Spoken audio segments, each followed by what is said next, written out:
Touche d'abord quelqu'un, dit-lui, sois prêt pour la parole de Dieu. Sois prêt, sois content. Amen. J'aimerais que nous fassions quelque chose d'inhabituel. Je sais que beaucoup de gens le font, nous ne le faisons pas par habitude, mais j'aimerais juste aujourd'hui que nous puissions lire la parole de Dieu tous ensemble, nous tenant debout. Amen. C'est solennel, c'est très important que nous le fassions. J'aimerais que nous puissions nous lever. Nous avons lu ces textes le mercredi de la semaine passée et nous le relisons encore. Amen. Si vous le pouvez, veuillez vous lever et ouvrez vos Bibles dans l'épître de Paul aux Galates. Galates au chapitre 5, nous allons lire à partir du verset 16. Nous allons lire tous ensemble du verset 16 jusqu'au verset 21. Galates chapitre 5, le verset 16 jusqu'au verset 21 est notre passage de base que j'aimerais que nous lisions ensemble étant debout. Vous avez du mal à trouver Galates 5? Non, hein? De toutes les façons, si vous n'avez pas de Bible ou si vous avez difficile à trouver, il n'est pas projeté. OK. Voilà, nous lisons Galates 5, 16 ensemble. Allons-y. 3. J'ai dit donc, marchez selon l'esprit et vous n'accomplirez pas les désirs de la chair. Car la chair a des désirs contraires à ceux de l'esprit et l'esprit en a de contraires à ceux de la chair. Ils sont opposés entre eux afin que vous ne fassiez point ce que vous voudriez. Si vous êtes conduits par l'esprit, vous n'êtes point sous la loi. Or, les œuvres de la chair sont évidentes. Ce sont la débauche, l'impureté, le dérèglement, l'idolâtrie, la magie, les animosités, les disputes, les divisions, les sectes, l'envie, l'ivrognerie, les excès de table et les choses semblables. Je vous dis d'avance, comme je l'ai déjà dit, que ceux qui commettent de telles choses n'hériteront point le royaume de Dieu. Amen. Que Dieu vous bénisse, vous pouvez vous asseoir. Oh, une bonne lecture, nous avons de bons lecteurs parmi nous. Gloire au Seigneur. Amen.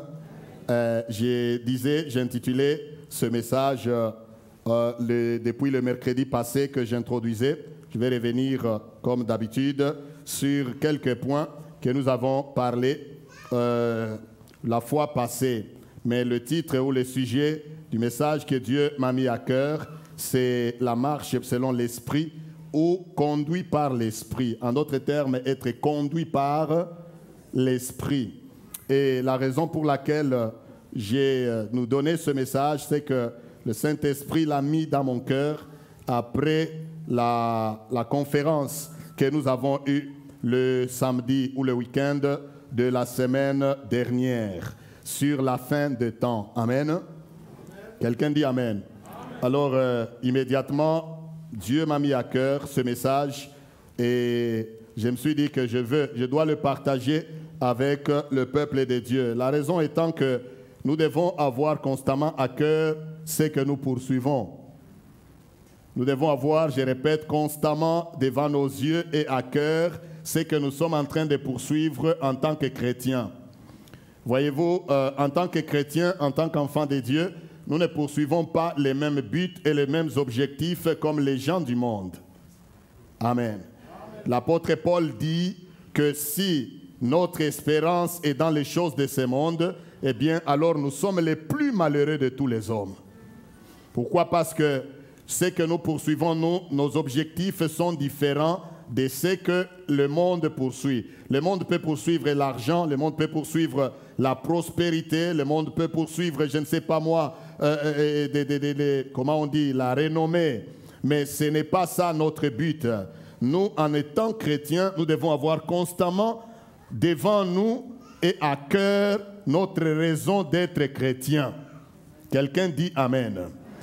Notre raison d'être chrétien, parce que si nous oublions et nous ne mettons pas devant nous constamment cet objectif, bien-aimés, nous allons nous mettre à vivre comme tout le monde, mais tout en nous appelant chrétiens.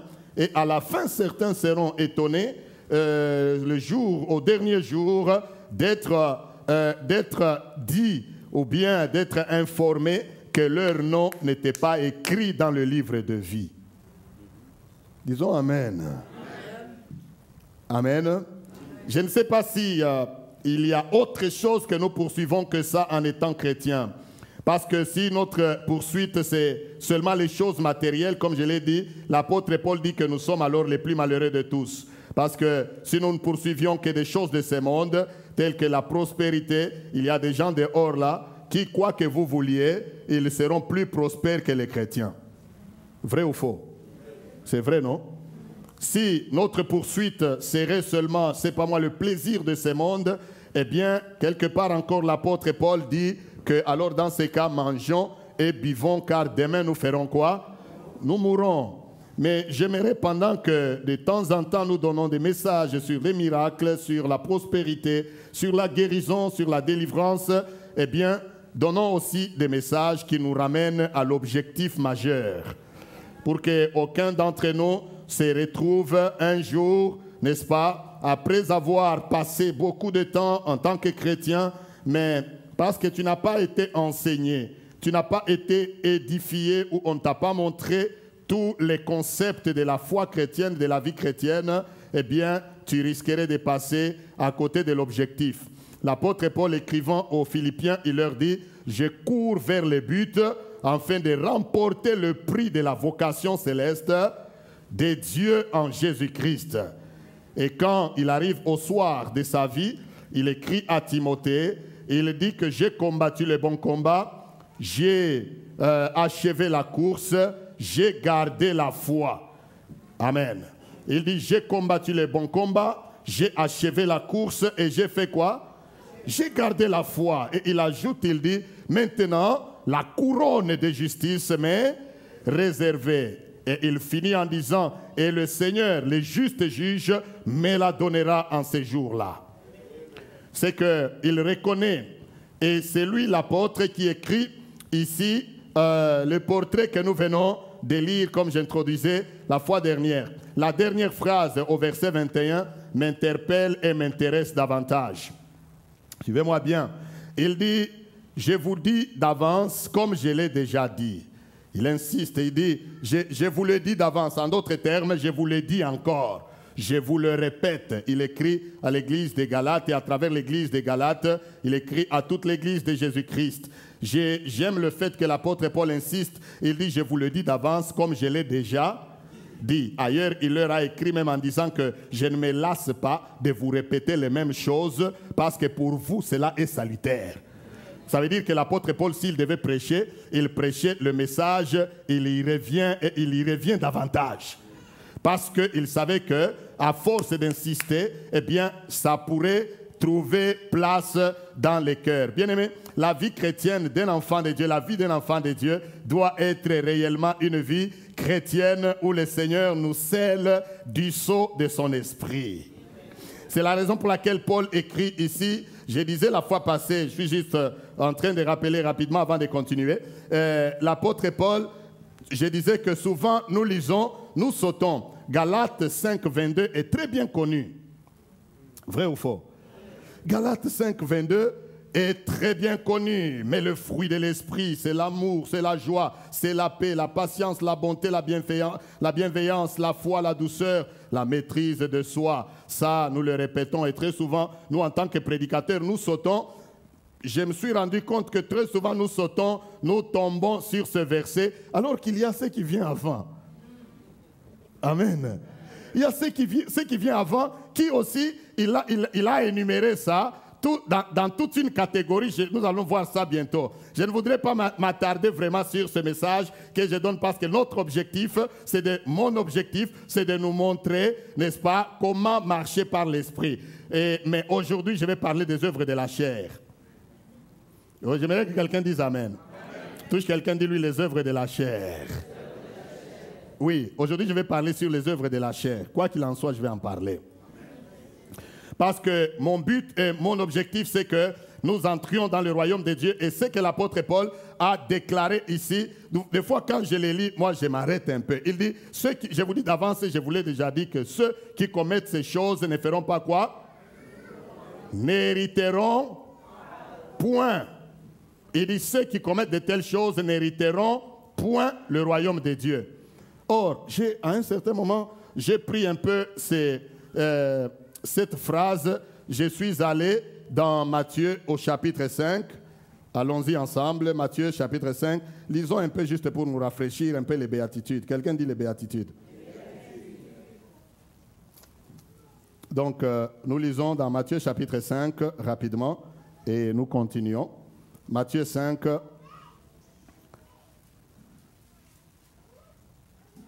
La Bible nous dit au verset 2. Vous avez trouvé? Puis, ayant ouvert la bouche, il les enseigna et dit, heureux les pauvres en esprit, car le royaume des cieux est à eux. Heureux les affligés, car ils seront consolés. Heureux les débonnaires, car ils hériteront la terre. Heureux ceux qui ont faim et soif de la justice, car ils seront rassasiés. Heureux les miséricordieux, car ils obtiendront la miséricorde. Heureux ceux qui ont le cœur pur, car ils verront Dieu. Heureux ceux qui procurent la paix, car ils seront appelés fils de Dieu. Heureux ceux qui sont persécutés pour la justice, car le royaume des cieux est à eux. Au verset 11, il dit, heureux serez-vous lorsque on vous outragera, qu'on vous persécutera et qu'on dira faussement de vous toutes sortes de mal à cause de moi. Réjouissez-vous et soyez dans l'allégresse, parce que votre récompense sera grande dans les cieux. Car c'est ainsi qu'on a persécuté les prophètes qui ont été avant vous. Amen. Maintenant, si nous combinons ces béatitudes avec ce que l'apôtre Paul dit, dans une seule phrase, ce que Paul dit et ce qu'il a énuméré, annule ce que Jésus a enseigné. Oh, quelqu'un dit Amen. Dans une seule phrase, l'apôtre Paul dit, ceux qui commettent de telles choses ne feront pas quoi? N'hériteront point. Jésus a enseigné, il a montré ce qu'il faut faire pour hériter. Et l'apôtre Paul ajoute sur la liste pour démontrer que les œuvres de la chair sont manifestes. En d'autres termes, les choses de la chair. En d'autres termes, il y a en nous, dans la vie de chacun de nous, nous avons une lutte entre la chair et l'esprit. Si tu t'accroches à l'esprit, eh bien, les béatitudes s'accompliront dans ta vie. Mais si tu t'accroches aux œuvres de la chair, telles que l'apôtre Paul les démontre, nous les avons lues, nous allons les décortiquer un petit peu, eh bien, tu t'accroches à ça. Il dit clairement que malgré les promesses que Jésus-Christ a données dans les béatitudes, mais si tu ne marches pas selon l'esprit, tu n'hériteras pas ça. Aïe, aïe, aïe, aïe, aïe. Quelqu'un dit Amen. Amen. Voyez-vous, de plus en plus, je réalise que l'Église, nous devons être assis, l'Église doit être assise sur l'objectif majeur. Tout est secondaire sauf le royaume des cieux. Que pouvons-nous comparer? À quoi pourrons-nous comparer, n'est-ce pas, la vie, même si tu vivais le plus longtemps possible? Si tu vivais le plus longtemps possible sur cette terre, à supposer que tu vis, je ne sais pas moi, 100 ans ou 120 ans, mais qu'est-ce que cela représente face à l'éternité? Amen. Qu'est-ce que cela représenterait face à l'éternité? Si tu gagnais même, tu gagnes tout ce qu'il faut dans ce monde, tu as de gros diplômes, tu as, si tu es homme, tu as la plus belle femme qu'il faut, elle a été Miss, je ne sais pas moi, Univers. Amen. Elle est Miss Univers et elle devient ta femme. Amen. Partout où tu passes, et si elle va à Hollywood, tout le monde s'arrête. Si elle va à Las Vegas va bouger. Et tu roules dans une voiture dernier cri qui vient de sortir il y a quelques heures. Amen. Tu portes les costumes les plus meilleurs, la dernière griffe qui soit. Ah, amen. Tu es connu. Partout où tu arrives, les gens font quoi? Ils s'élèvent. Ils disent que voici monsieur X, Y est arrivé. Mais à la fin de tout cela, bien-aimé, à la fin, tu arrives à la porte du royaume de Dieu, Jésus-Christ te dit que non, dans mon royaume, tu ne feras pas quoi? Tu n'entreras pas. Ou bien on regarde sur la liste, dit, c'est quoi ton nom? Tu cites ton nom, on commence à regarder. Supposons que le ciel soit tellement, les livres comme les livres de vie soient archaïques. Comme Moïse pensait que le livre de vie était quelque chose d'archaïque, on peut écrire, on efface, on écrit. Il a demandé à Dieu, il dit, si tu ne pardonnes pas à ce peuple, alors efface-moi même de ton livre que tu as écrit. Amen. Et Moïse, Dieu lui répond, il dit, non, non, ce n'est pas toi que je dois effacer du livre de vie. Rien que cet aspect des choses-là m'a montré que, donc, il y a une possibilité. Même si Dieu a refusé, mais la possibilité d'effacer peut être là. Si on a écrit, donc on peut aussi. Parce que même en écrivant, même dans les livres, même dans les écrits aux 7 églises d'Asie, eh bien, il écrit, il dit à une église, il dit, il parle de la persévérance, il dit, celui qui persévérera, quelque part, il dit, je n'effacerai point son nom du livre de vie. C'est écrit dans les 7 églises, je ne sais plus c'est laquelle. Donc, tu peux arriver, même le renom et tout ce que tu as gagné, mais voici, on arrive ce jour-là, si ton nom, soit il y a été et il n'est plus, eh bien, tout ce qu'on aura fait, toute la renommée qu'on aura pu avoir dans ce monde va s'égaler à quoi? À zéro, parce que tu auras perdu toute la vie. Voilà pourquoi je nous dis que l'Église, nous devons équilibrer. Équilibrons les messages, équilibrons la parole de Dieu. Même nous, enfants de Dieu, équilibrons notre foi. Alléluia.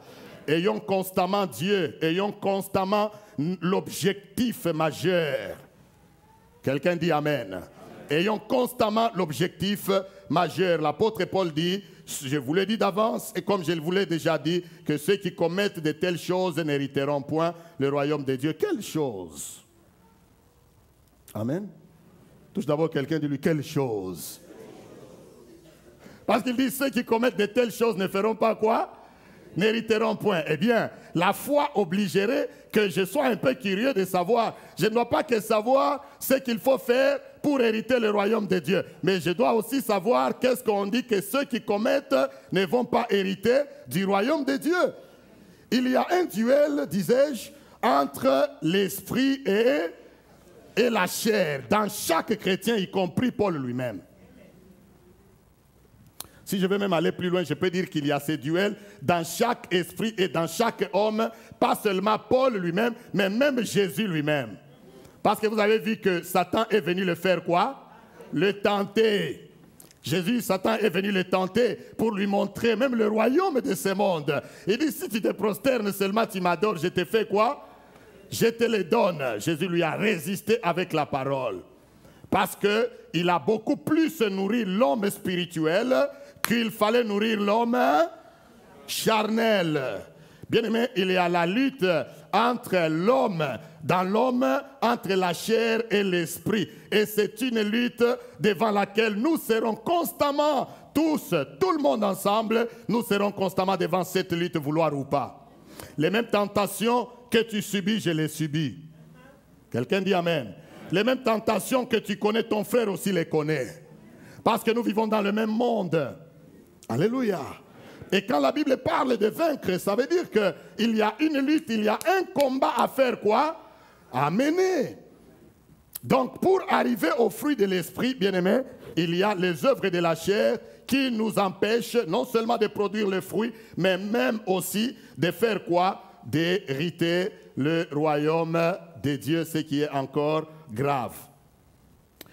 J'ai combiné ce texte avec le texte des Romains pour relever 3 choses et puis je vais un peu m'attarder sur les œuvres de la chair telles que l'apôtre Paul les a décrites. Mais allons un peu dans Romains chapitre 8, parce que nous parlons de la marche selon l'esprit, mais il y a les œuvres de la chair qui sont là constamment. Et lisons un peu dans Romains chapitre 8.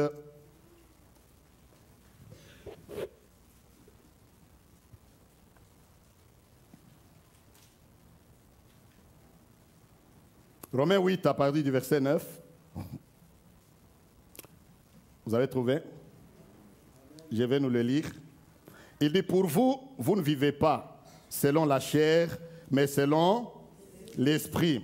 Si du moins l'esprit de Dieu habite en vous. Si quelqu'un n'a pas l'esprit de Dieu, il ne lui appartient pas. Veuillez souligner cette phrase. Si quelqu'un n'a pas l'esprit de Dieu, il ne fait pas quoi? Il ne lui appartient pas. Et si Christ est en vous, le corps, il est vrai, est mort à cause du péché. Mais l'esprit est vie à cause de la justice. Et si l'esprit de celui qui a ressuscité Jésus d'entre les morts habite en vous, celui qui a ressuscité Christ d'entre les morts rendra aussi la vie à vos corps mortels. Donc à la dernière résurrection, si l'esprit qui a ressuscité Christ, c'est ce qu'il veut dire ici, habite en vous, donc toi aussi c'est l'assurance que tu feras quoi? Tu ressusciteras si tu marches selon l'esprit. Donc, l'esprit, celui qui a ressuscité Christ d'entre les morts, rendra aussi la vie à vos corps mortels par son esprit qui habite en vous. Ainsi donc, frères, nous ne sommes point redevables à la chair pour vivre selon la chair. Si vous vivez selon la chair, vous mourrez. Mais si par l'esprit vous faites mourir les actions du corps, vous ferez quoi?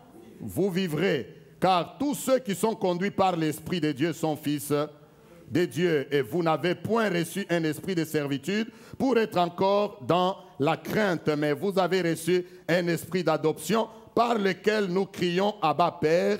L'esprit lui-même rend témoignage à notre esprit que nous sommes enfants de Dieu. Et si nous sommes enfants de Dieu, il dit que nous sommes aussi héritiers de Dieu et co-héritiers de Christ. Si toutefois nous souffrons avec lui afin d'être glorifiés avec lui. Paul n'a pas écrit toutes ces choses pour amuser la galerie, c'est pour que l'Église puisse prendre cela à cœur et en considération. Amen. J'ai relevé 3 points rapidement, je ne vais pas m'attarder là-dessus, je vais aller tout droit dans les œuvres de la chair, que nous puissions les exposer un peu. Des fois, Satan a besoin qu'on expose ce dans quoi il pousse les enfants de Dieu pour que nous soyons avertis et que nous soyons capables de les repousser. Quelqu'un dit Amen. Je disais rapidement qu'il y a 3 vérités qui sortaient de ces textes que nous venons de lire. Premièrement, il dit que si quelqu'un n'a pas l'Esprit de Dieu, il ne lui appartient pas. Donc, c'est pour dire que, rapidement, en passant, tu dois te rassurer dans ta marche que c'est l'Esprit de Dieu qui te conduit et qui vit en toi.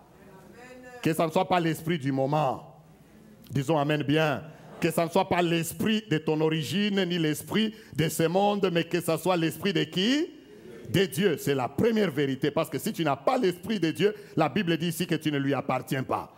S'il y a un autre esprit qui anime, qui t'anime, et qui... C'est pourquoi nous parlons et travaillons dans la délivrance. Amen. Un homme doit être conscient que, moi ici, l'esprit ici qui me pousse, ce n'est pas l'esprit de qui? De Dieu. Et tu viens voir les serviteurs et les servants de Dieu pour qu'on fasse quoi? Qu'on les chasse. Il y a même des gens en qui il y a des esprits humains. Amen. Donc, mais gloire soit rendue à Dieu parce que Dieu nous a donné l'onction pour que tous ces esprits-là, autres que l'esprit de Dieu, nous puissions faire quoi? Les chasser et que l'esprit de Dieu seul prenne place et que tu sois rassuré que tu appartiens à qui? À Dieu. La deuxième chose, il nous dit que nous ne sommes pas redevables à la chair. C'est une vérité que chaque enfant de Dieu devrait connaître. Donc la chair que tu as, tu ne lui dois absolument rien. Ta propre chair, la Bible dit que tu ne dois rien à... Aïe, aïe, aïe. Est-ce que quelqu'un me suit? Tu ne dois rien à la chair. Donc beaucoup de choses que la chair nous demande, nous pouvons ne pas la lui donner. Disons Amen bien. Donc beaucoup de choses que la chair peut me demander. La chair peut me demander de danser, la chair peut me demander de boire, la chair peut me demander de commettre l'adultère ou l'impudicité. J'ai le droit de dire à la chair que chair, je ne te dois rien. C'est écrit là, amen. Touche quelqu'un d'abord, dis-lui que tu n'es pas redevable à la chair. Tu ne dois rien à la chair. En d'autres termes, la chair peut me demander de bien m'habiller au-delà de mes moyens. Amen. la chair peut me pousser, n'est-ce pas, de me pousser, de, va, non, tu as la carte de crédit, va, prends, habille-toi qu'on aille voir. Mais toi, tu te dis que, écoute, d'abord, un, je ne te dois rien, et puis de deux, je ne peux rien devoir à la banque. Je refuse d'être redevable doublement. Maintenant, je commence à devoir et à la chair et à la banque. C'est vrai ou ce n'est pas vrai? La Bible nous dit ici que nous ne sommes pas redevables à la chair. Même par rapport à manger, nous allons y arriver. Tu ne dois rien à la chair. Tu ne dois pas manger tout ce qui te présente. Aïe, aïe, aïe, que quelqu'un dise amen. Parce que tu vois, la chair, là, tu lui donnes tout ce qu'elle te réclame. Et après, elle commence à te causer du tort. Tu as tellement beaucoup mangé, tu as tellement beaucoup bu, qu'elle est en train maintenant de prendre du poids. On te dit maintenant que non, tu dois faire quoi? Tu dois perdre un peu de cholestérol, tu dois un peu faire des exercices pour diminuer encore de la tension. Maintenant, tu poses la question à la chair. Je t'ai tout donné, maintenant pourquoi ta tension a augmenté? C'est vrai ou ce n'est pas vrai? C'est vrai, nous ne sommes pas redevables à la chair. Parce que plus tu lui dois, tu lui donnes, plus elle ne te fera pas du bien. Aïe, aïe, aïe. Quelqu'un dit amen. C'est la vérité ici. Il dit, vous n'êtes pas redevable à quoi? À la chair. La raison pour laquelle l'apôtre Paul dit, il dit à Timothée, l'exercice corporel est utile à peu de choses. Pourquoi? Pourquoi peu de choses? Parce que si déjà je sais résister à la chair, je n'aurai même pas besoin d'aller encore commencer à m'exercer, courir ou faire ceci. Parce que j'ai déjà réalisé que la chair, je ne te dois rien. Alors je sais te contrôler. Touche d'abord ton corps, dis-lui, je dois te contrôler. Amen. Je dois te contrôler. Parce que si tu ne suis que ce que la chair doit te dicter, bien aimé, déjà elle va te trahir à travers de ce monde, à partir de ce monde, et à la fin, même dans le royaume de Dieu, tu as tellement suivi la chair, tu arrives, l'âme arrive auprès de Dieu, on dit que non, vous avez tellement suivi la chair, maintenant ici, vous n'entrez pas. Maintenant, l'âme va commencer à se battre avec la chair. Là-bas. Tu vois là où tu m'as conduit? Tu vois, je t'ai donné tout ce qu'il fallait. Tu vois maintenant? Maintenant, nous devons aller en enfer pour brûler pour toujours. Parce que tu as suivi quoi? La chair. Bien-aimé, tu n'es pas redevable à la chair. Ça veut dire en d'autres termes que l'homme que nous sommes, Dieu met en nous un système où nous devons des fois apprendre à dire à la chair non. Les petits mots non ici, quelqu'un dise d'abord non. Disons encore non. Le petit mot non ici, c'est un mot très loin et très capital dans la vie de quelqu'un. Disons encore non. Amen. Si un homme, une femme ne sait pas dire non, bien aimé, il est voué à la perdition éternelle. Tu vois, je dis, vous savez, beaucoup de choses nous sont données. Les tentations, ce n'est pas toi seulement. Nous tous. Amen. Surtout dans le monde des médias ici, les médias qui ont augmenté. Tu vois sur WhatsApp là, quelqu'un a trouvé ton numéro, on ne sait pas où, et même sur YouTube ou je ne sais quoi. C'est quoi encore ces histoires-là? Les WhatsApp, les Tango, les Viber, les Messenger, les Imo, toutes ces choses-là. C'est maintenant beaucoup, n'est-ce pas? Des fois, nous acceptons des amitiés, même des gens que nous ne connaissons pas. Pour filer envoyer, j'ai accepté. Il se passe quelques jours, elle commence à m'appeler Annie. Je dis, oh! Qu'est-ce qui se passe? Je ne sais pas si vous ne vivez pas ces choses-là. Ça existe. Amen. Moi, un papa comme moi, je ne te connais pas. Eh bien, nous nous rencontrons si c'est WhatsApp, si c'est Messenger, et tu commences à m'appeler Annie. Je suis Annie pour toi en quoi? Maintenant, imaginez si tu es redevable à la chair. Toi aussi, tu fais quoi? Tu réponds, tu dis...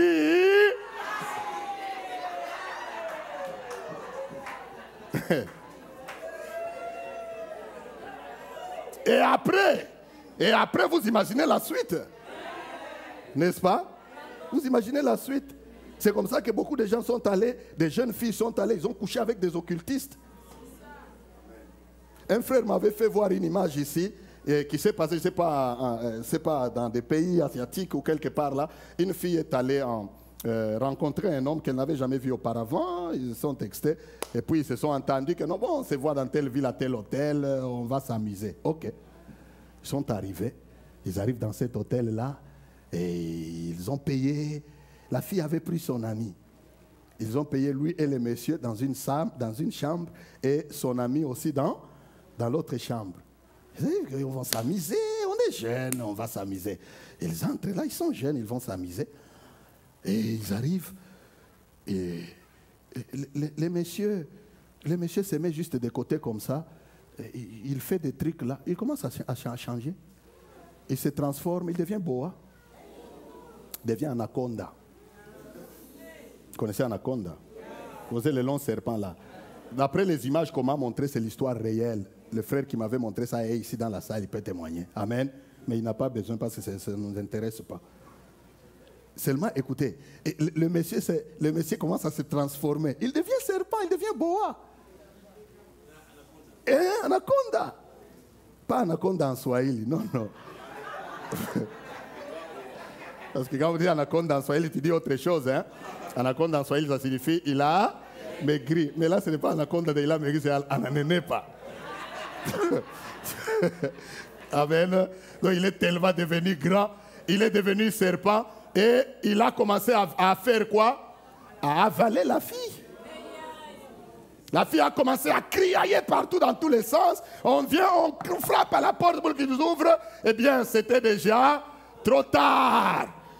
L'image qu'on m'avait montrée là, la partie de la fille est déjà dans le bois. Donc son plan était, il avale comme ça et puis il sort, il fait quoi? Il part. Et je ne sais pas ce qu'est devenu la suite. Ils se sont rencontrés à quoi? En des choses là. Parce qu'ils se sont sentis qu'il a senti qu'il est redevable à la chair. Je dois faire tout ce que la chair me demande de faire. Tu n'es pas redevable à la chair. Alléluia. On n'est pas redevable à la chair. Raison pour laquelle l'apôtre Paul parle et il examine les œuvres de la chair.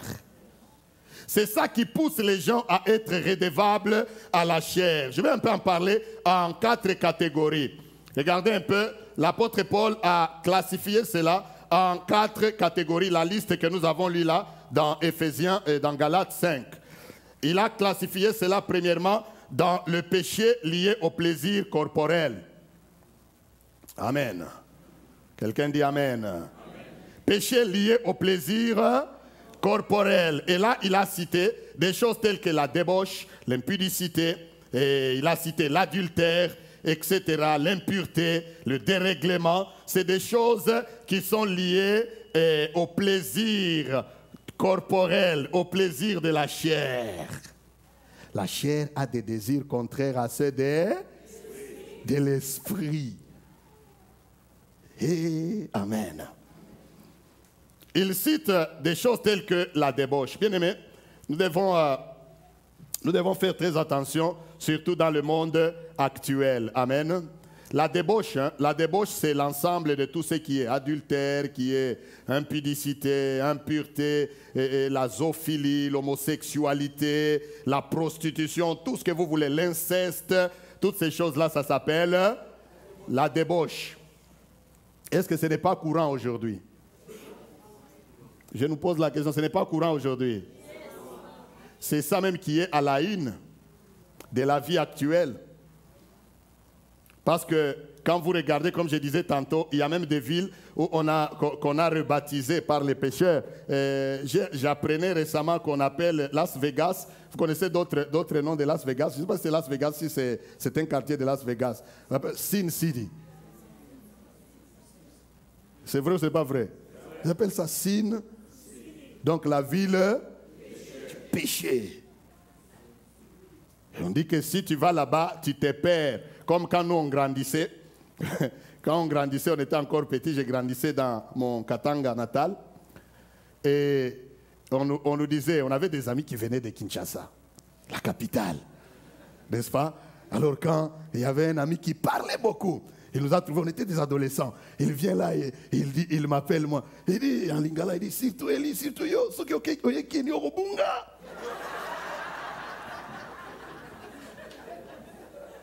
il insistait. Il dit, si toi tu viens à Kinshasa, tu vas te perdre. Et il insistait. Quand il sortait le matin, il suffit que vous parliez, vous savez, quand vous êtes jeune, vous parlez des villes dans lesquelles vous n'avez pas encore été. Alors quand vous citez, pour lui, quand vous citez Kin, même quand il vient là-bas, il vient dire, Kin est à poto, hein? Donc il dit que Kinshasa, c'est l'Europe, c'est l'Occident, hein? Alors nous, on criait, on voulait à tout prix que je veux que j'arrive. Je m'arrête seulement là. Amen. Tout ça, c'était des choses que, vous savez, la chair pousse. On veut tellement qu'on te pousse, que tu penses, que tu réfléchisses. Tu t'imagines des choses incroyables. C'est vrai ou ce n'est pas vrai? Parce que, après tout, tu vas te rendre compte, tu y arrives, il n'y a rien de spécial. Nous sommes arrivés même dans ces pays ici. Aujourd'hui, il y en a qui plient bagages et qui font quoi? Amen. Alors, c'est pour dire que finalement, chez nous, c'est où? Alléluia. Chez nous, c'est où? Nous devons résister à toutes sortes de péchés liés à la chair, au plaisir corporel, l'adultère, l'impudicité. L'adultère, bien aimé, des fois nous parlons des termes, on passe rapidement. Nous devons un peu les expliquer. L'adultère, c'est toutes les fois qu'il y a brisement de l'alliance. Quelqu'un dit amen. Amen. Tu es dans une alliance, mais tu pars, tu te donnes à quelqu'un d'autre qui n'est pas ton mari, qui n'est pas ta femme. Tu as commis quoi? Adultère. L'impudicité, c'est toutes sortes de débauches, des jeunes, des gens qui ne sont pas mariés, mais qui vivent comme des mariés. C'est fréquent aujourd'hui. C'est tout dans ces pays où les appartements, on a tout. Oh, amen. Amen. Et amen. Surtout dans ces pays où les gens ont tout. Tu as l'argent, tu as le travail, tu as ceci, mais tu n'as pas de femme, tu n'as pas de mari. Tu te dis, mais qu'est-ce qui m'empêche? Surtout dans ces pays où on parle du pays de la liberté.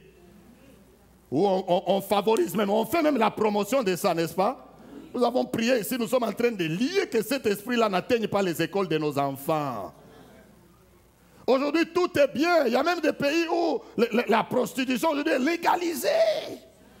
Un frère a rendu témoignage dans une église, je ne citerai pas de nom en Europe, quelque part. Il arrive et il rend témoignage parce que dans le pays où il vit, dans la ville où il vivait, il y a des maisons de prostitution. Vous savez ce que le diable lui a fait? Il passe, lui il est venu de son pays d'Afrique, il passe par là, il regarde des filles sans habits dans les vitrines, de toutes les couleurs, de toutes les qualités. C'est vrai, non? Il passe, il repasse. Un jour, il s'est dit, que moi aussi je fasse quoi? Que j'essaye un peu. Il dit, il suffit seulement d'avoir l'argent. Il part, il prend son salaire, il va, il donne, il fait. Il est tombé. Amen. Et après ça, tous les jours, chaque fois qu'il a son salaire, il ne sait plus résister. Toutes les fois, il vient lui-même. Donc chaque fois qu'il a son salaire, avant d'arriver chez lui, il fait quoi? Il passe par là et tout reste là. Amen. Chaque mois, il dit qu'il a fait ça, une histoire vraie, racontée par un ami pasteur avec qui on a prié et qui me dit, voici ce qui est arrivé à ses frères. Il dit chaque fois maintenant, désormais, il dit, tout ce temps, quand il n'a pas l'argent, hein, ça ne lui vient même pas à cœur. Il peut se dire que non, je ne pourrai plus, je ne peux plus. Mais dès qu'il a l'argent, dès que le salaire est dans ses mains, automatiquement, l'image là lui passe. Ouh, que tu dois faire quoi? Tu dois aller. Gloire soit rendue à Dieu parce qu'il a cherché l'aide de Dieu. Il a commencé, sa vie a commencé à dégringoler. Lui qui travaillait comme s'il ne travaillait pas. Parce que tout l'argent allait là-bas. Il a dit, mais pasteur, si vous me laissez comme ça, je vais faire quoi? Je vais mourir. J'ai essayé seulement une fois. Voici maintenant, je suis resté là-bas. Ça commence à être des délivrances et des délivrances. Et quand on prie pour sa délivrance, c'est des femmes qui parlent, on ne sait pas dans quelle langue. Maintenant, dites-moi. Parce qu'il s'est rendu redevable à quoi? À la chair. Aujourd'hui, cela est exposé. On a rendu des choses incroyables. On les rend officielles aujourd'hui. Nous vivons dans un monde qui nous montre que nous sommes vers le temps de la fin. L'adultère, c'est ça. L'impudicité, c'est ça. Tu n'es pas marié. Attends. C'est calme. Disons amen. Tu n'es pas marié. Fais quoi?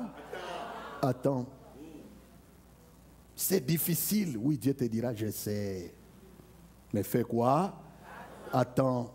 Ne mets pas la charrue avant les bœufs. Mon frère, ma soeur, toi jeune fille, jeune garçon, tu vas détruire ta vie avant le temps. Ces choses-là sont faites pour un cadre. Et si nous n'en parlons pas, nous détruisons les enfants de Dieu. Amen. On doit écouter les sons de la trompette. Dis non à la chair, dis non à l'impudicité. Tu vois, des fois, les cultes sont alourdis. Amen. Oui, écoutez que je dise un peu. Des fois, les cultes sont alourdis. Quand nous nous rassemblons, Dieu parlait, Dieu ne parle plus. Il faut regarder, mais qu'est-ce que nous avons fait? Seigneur parle, Seigneur parle. Rien. Si vous regardez bien, il y a beaucoup d'acans. Amen. Beaucoup d'acans. Ils vivent bien comme des mariés, très bien. Des choses qu'ils font incroyables. Amen. Surtout dans ces pays où les gens ont appris à dire ne jugez pas. Même si tu le vois, mets dans les sages, tu dis frère, tu commences à me juger. La Bible dit il ne faut pas juger. Non, la Bible dit il ne faut pas juger avant le temps. Maintenant, si toi c'est déjà dans les temps, nous t'avons déjà mis, nous t'avons attrapé la main dans les sacs. Nous faisons quoi? Nous jugeons. Il ne faut pas nous intimider. Celui qui a dit ne jugez pas, ailleurs on a aussi dit ne jugez pas avant le temps. Si tu es dans l'impudicité, c'est pour t'aider, c'est pour ton bien. Qui que ce soit, frère, soeur, sors de l'impudicité, tu mourras. Celui qui fait ces choses n'héritera point le royaume de Dieu. Disons amen. Deuxième catégorie, c'est les péchés liés au domaine des relations humaines. Toujours dans les portraits là. Je vais terminer toutes ces choses et puis on va prier. Amen. Quelqu'un dit amen. Amen. Le péché lié, n'est-ce pas? Non, d'abord au caractère spirituel. Je vais toucher à cela. Deuxième point, deuxième chose, péché lié au caractère spirituel. Vous avez vu dans les portraits là, l'apôtre Paul a parlé de l'idolâtrie, il a parlé de la magie, il a parlé des sectes. Disons amen. Il a parlé de l'idolâtrie. Bien aimé, l'idolâtrie, c'est l'adoration des esprits, des individus ou des images ou des choses. J'ai travaillé quelque part il y a des années en arrière. Un garçon vient, il vient là, excité comme tout. Il vient là, on travaille, vous savez, dans l'école Sainte, on travaillait là. Il vient excité, content. Un petit blanc là. On lui pose la question, qu'est-ce qu'il y a aujourd'hui? Tu es très content. Il dit, j'ai vu Denzel Washington. Moi, à l'époque, là, Denzel Washington, je commence d'abord à chercher Denzel Washington, c'est qui? Alors, j'ai vu tout celui qui lui parlait ce jour-là. Il était excité. Il dit, j'ai vu Denzel Washington. Denzel Washington, c'est un acteur noir de Hollywood. Alors maintenant, moi, j'ai commencé à chercher Denzel Washington. C'est qui? Je pose la question à celui-ci. J'ai parlé ridicule. You don't know him? Maintenant, entre moi qui ne le connais pas et celui qui le connaissait, moi je paraissais plus ridicule. Mais lui, il le disait à tout celui qu'il rencontrait. Alors l'autre lui dit, c'est vrai, il est ici, il dit, il est ici. Il dit, tu l'as vu où? Il dit, je l'ai vu à Bloor et si c'est Bloor et Young, quelque part là. Il dit, il marchait vraiment, nous avons commencé à le suivre. Alors j'ai cherché un peu de savoir qui il était. Je dis, mais c'est un noir américain comme nous, mais il fait beaucoup de films. Mais ces garçons-là, on dirait qu'il allait jurer en son nom. C'est vrai ou ce n'est pas vrai? Il y a des gens aujourd'hui, si vous citez seulement une star d'Hollywood, ils tressaillent. Frère, tressaillent quand on cite le nom de Jésus. Ça devient une forme de l'idolâtrie. Quelqu'un dit amen. N'adore pas un homme, n'adore même pas la chose. Aujourd'hui, vous savez, le diable est tellement rusé. Hein? Je disais même, je rigolais un jour avec ma femme, nous arrivons à la maison, tout le monde est à son appareil, même moi-même. Amen. Même moi-même, tantôt c'est les cellulaires, tantôt c'est les iPads. J'ai dit, mais ces choses commencent à prendre trop de place. Hein? C'est vrai ou ce n'est pas vrai? C'est tellement, on devient, je disais à mon épouse, vous vous rendez compte que nous devenons dépendants, addicts à ces choses. Parce que quand vous dites dépendant, on ne comprend pas bien en français. Mais ça devient de l'addiction. C'est vrai, non? Si ta Bible, tu la laisses quelque part, non, ce n'est pas un problème, mais laisse les cellulaires quelque part.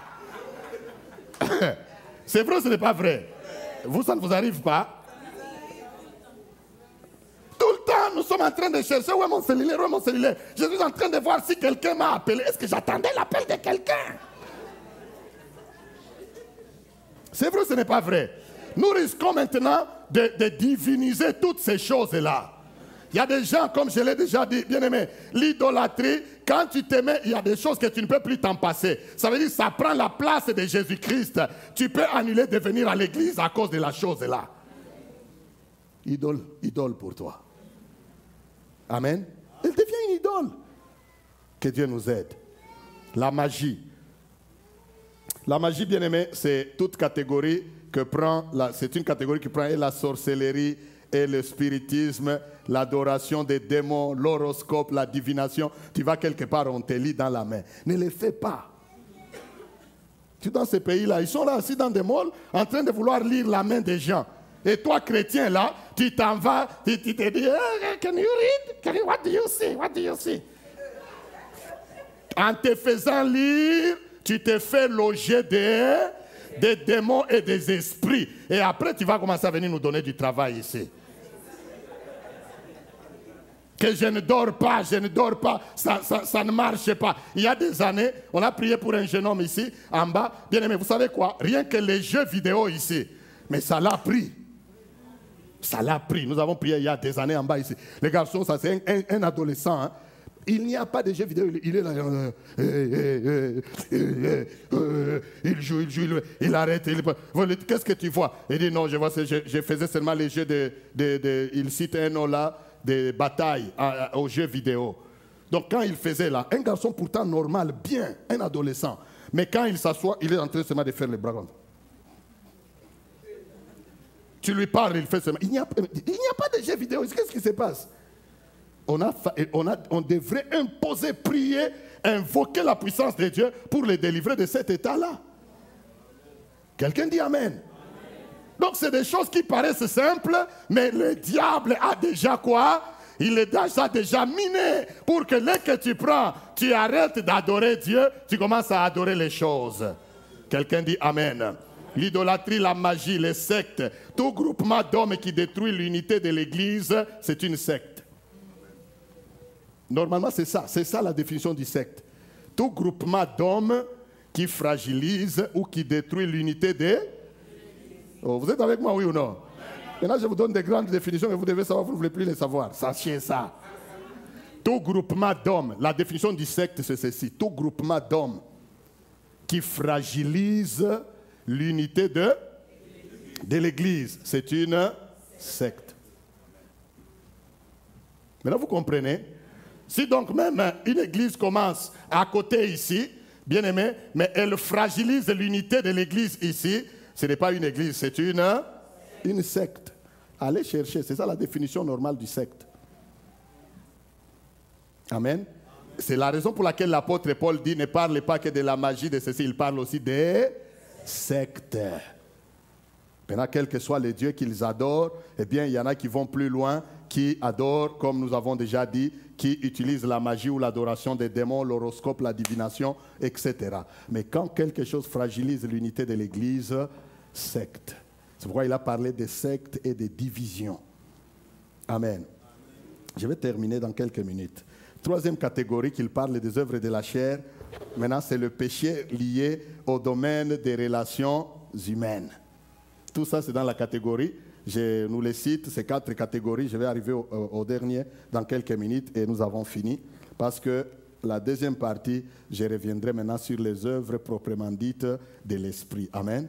je parlerai de l'esprit, n'est-ce pas, des œuvres de l'esprit dans le croyant, l'œuvre de l'esprit dans l'Église et l'œuvre de l'esprit même dans le païen, chez le païen, très important. Quelqu'un dit Amen. Quelqu'un dit encore Amen. Le péché lié au domaine des relations humaines. L'apôtre Paul parle de querelles. N'oubliez pas la phrase capitale, c'est ceux qui commettent ces choses n'hériteront point.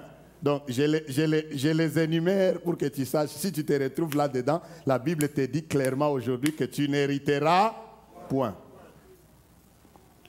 Je vais terminer dans quelques instants. Il dit le péché lié au domaine des relations humaines, les choses telles que les querelles. Quelqu'un dit les querelles.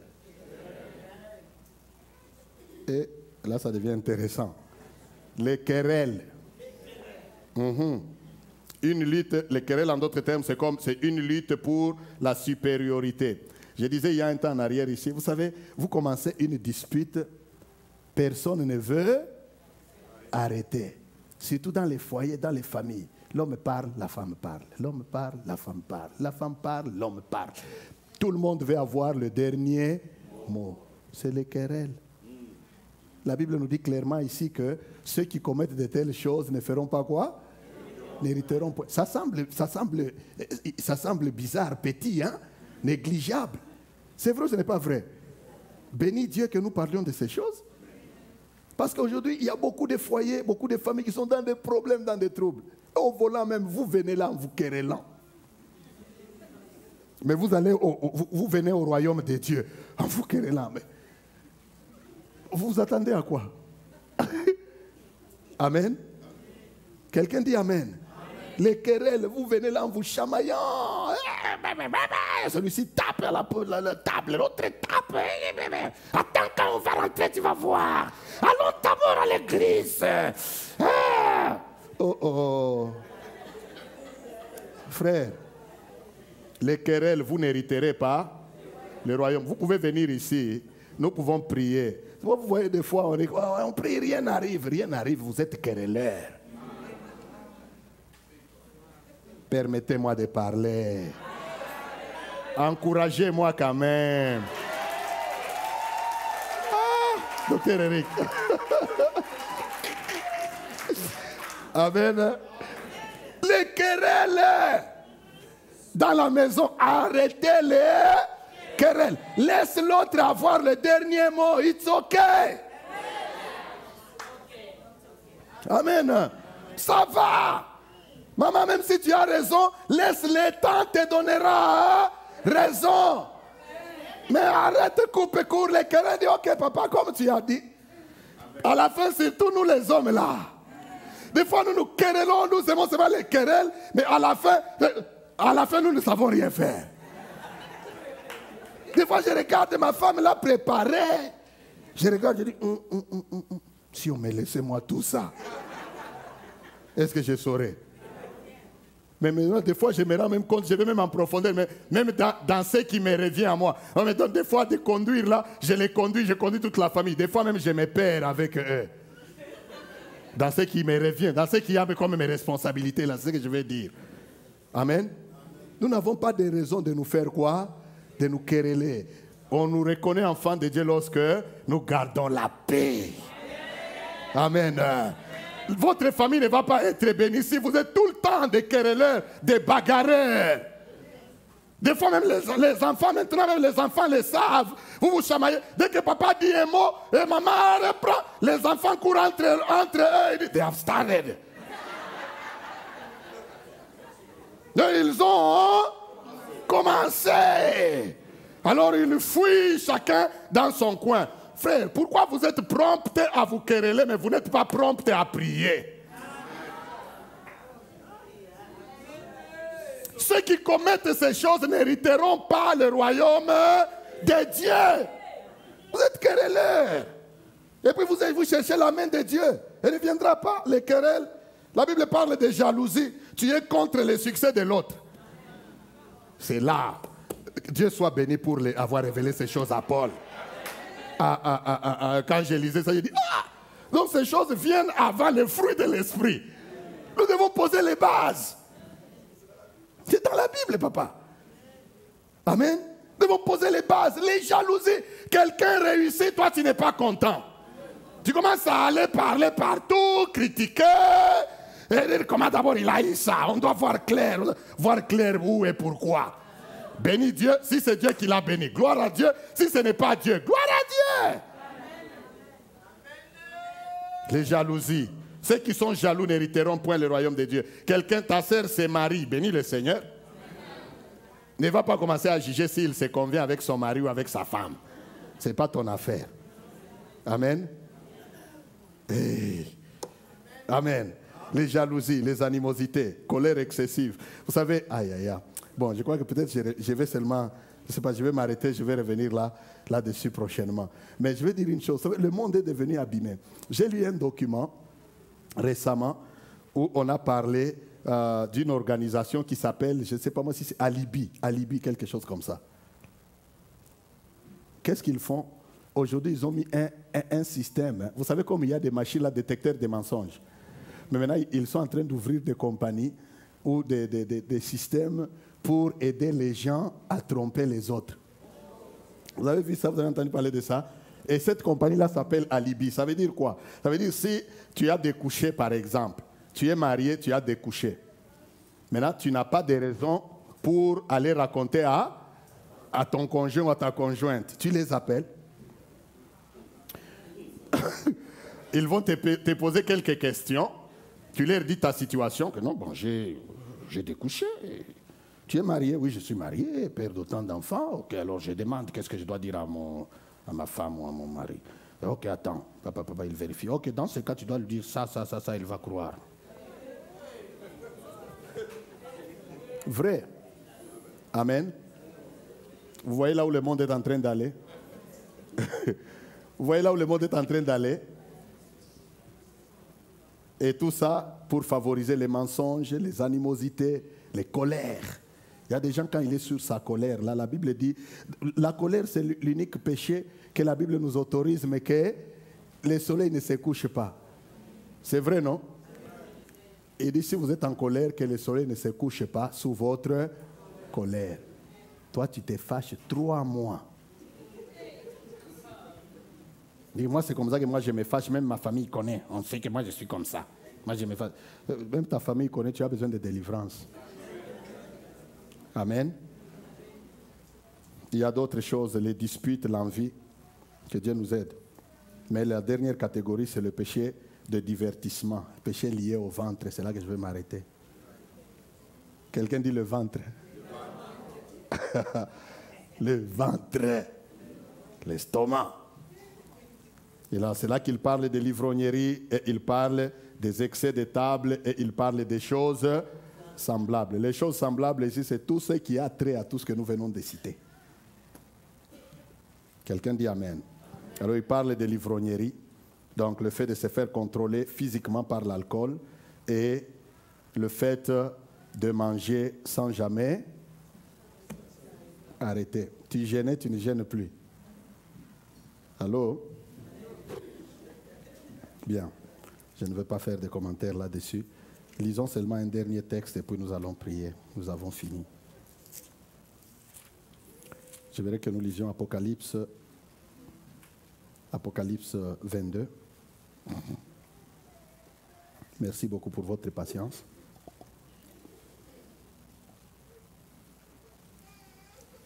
Apocalypse 22, le verset 12. Il dit, voici, je viens bientôt. Et ma rétribution est avec moi. Amen. Pour rendre à chacun selon quoi? Selon son œuvre. Je suis l'alpha et l'oméga, le premier et le dernier, le commencement et la fin. Verset 14, il dit, heureux ceux qui font quoi? Qui lavent leurs robes, afin d'avoir droit à l'arbre de vie et d'entrer par les portes dans la ville. Et puis verset 15, il dit, dehors les chiens, dehors les magiciens, dehors les débauchés ou les impudiques, dehors les meurtriers, dehors les idolâtres, et quiconque aime et pratique le mensonge. Écoutez la conclusion, il dit, moi Jésus, j'ai envoyé mon ange pour vous attester quoi? Ces choses dans les églises. Je suis le rejeton et la postérité de David, l'étoile brillante du matin. Que Dieu bénisse sa parole. Amen. Amen. Amen. J'ai dit